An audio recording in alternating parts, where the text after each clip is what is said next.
Hey guys, it's Nurse Aleen from Go Nursing RN. Today we're going to talk about 5 things to know before becoming a registered nurse. So let's begin. The first thing to know is that nursing is way more than just medical care. Being a registered nurse is going to involve various different elements that you need to be aware of before you go into this field. One of it is, of course, being therapeutic at all times. These patients need you. These patients are not at the best state of their life, right? It's scary, it's intimidating, they might not know what's gonna happen next, and every patient is in a different type of situation. So providing that therapeutic touch, that therapeutic bond, that therapeutic communication is going to be a big part of becoming a registered nurse.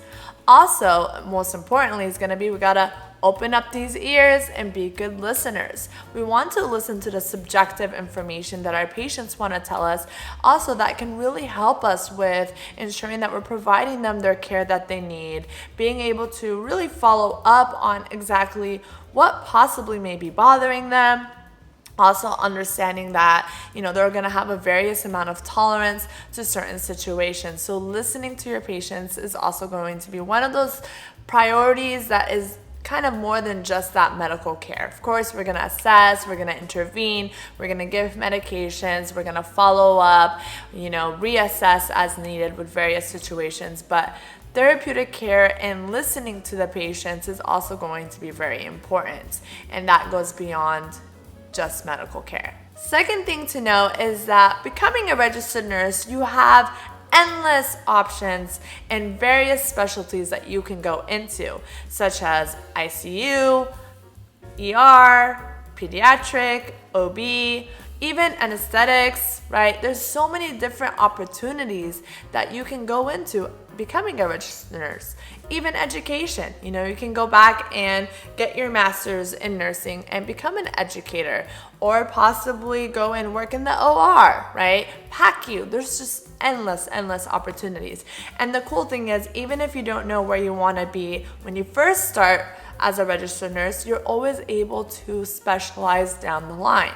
So having that ability to specialize and pretty much change the aspect of your day-to-day job depending on what you're possibly falling in love with or enjoying more. That's super cool that you have that ability. So that's what makes becoming a registered nurse awesome, because the opportunities again are endless. The third thing to know, and possibly this is one of the hardest ones, is trust your knowledge. When you first start as a registered nurse, that might be hard. You might feel as a new grad, you're definitely going to be more nervous.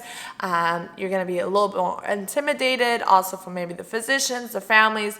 But as you get more equipped, as you get more experience, you're going to gain all those various experiences that are going to make you very knowledgeable. And when you first start, you have a team. You have your charge nurse, you have your rapid response nurse. You're going to have a team that's there to support you. You have your nurses that have been there for years that you can always ask questions. Don't ever be intimidated to ask questions. And as you build on with your experience, you're going to have so much knowledge. And that's when you need to trust your knowledge. Trust your assessments. Don't ever doubt yourself when you're maybe thinking about something and mention to a doctor or mention to possibly a consultant that is providing care for that patient. Communicate with your team. Don't feel like you are just the nurse, right? That is a terminology that many of us have heard. You're not just a nurse. You are way more than just a nurse. A nurse provides so much care and knows their patient inside and out. That's the cool thing. They come to us to ask us questions about the patient before they even talk to the patient, right? Because we know the patients.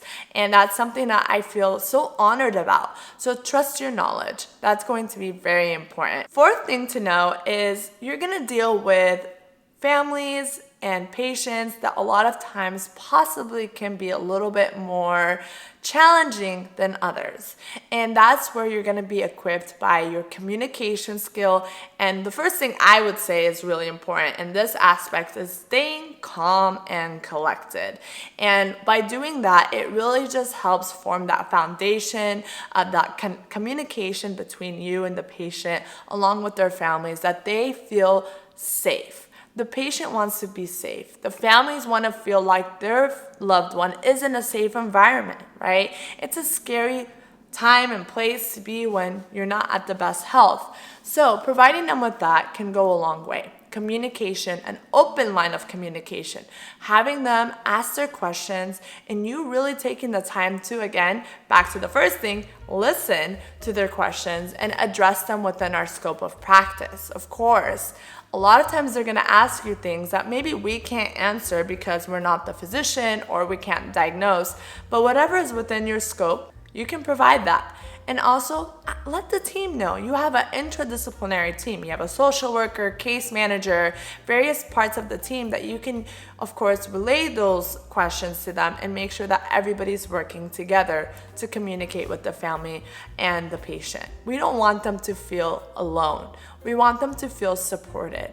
We want to ensure them that while they're going through a challenging time in their life, we're there to be there with them, be there by their side, and help them through the process, right? So that's going to be very important. You might realize also there's going to be a various amount of respect versus the doctor and the nurse, for example. So a lot of times, we cannot get offended by that. We have to ensure that we are not just labeled as just a nurse, as I mentioned. We want to be able to share our opinion, to let the doctors know what we possibly are assessing or what we're worried about, or if something came up and we want to address that issue, or have them follow up with family as needed with certain circumstances. But you want to ensure that you're respected as well. And by being respected, you have to communicate. Last but not least, the fifth thing to know is that it's gonna be key to manage your stress. Let me tell you, 12 hours ain't easy, right? So managing your stress is going to be important. So on your days off, you need to make sure that you're putting in time for yourself. You're really sitting, you're, going and keeping your body active, working out, doing things that you love to do. So manage your stress on your time off. Also, do not take work home. When you clock out, you leave everything at work. And the reason for that is because you don't want to mentally and emotionally drain yourself. For example, I work in the ICU. I unfortunately don't see a lot of very good circumstances. But I've promised myself that when I clock out, I leave it at work. I can't bring it back home to my family. I can't bring it back to myself. Because at the end of the day, I did the best I can those 12 hours to provide therapeutic, effective care to my patient. And that is what I pretty much go home with, knowing that I did the best I can.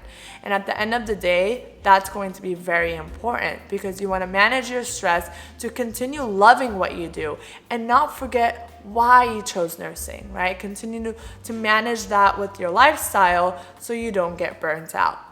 Hope you found this video helpful. If you have any other topics you would like me to discuss, feel free to leave them in the comments right here and I'll love to make a video for you. Hope to see you all next time.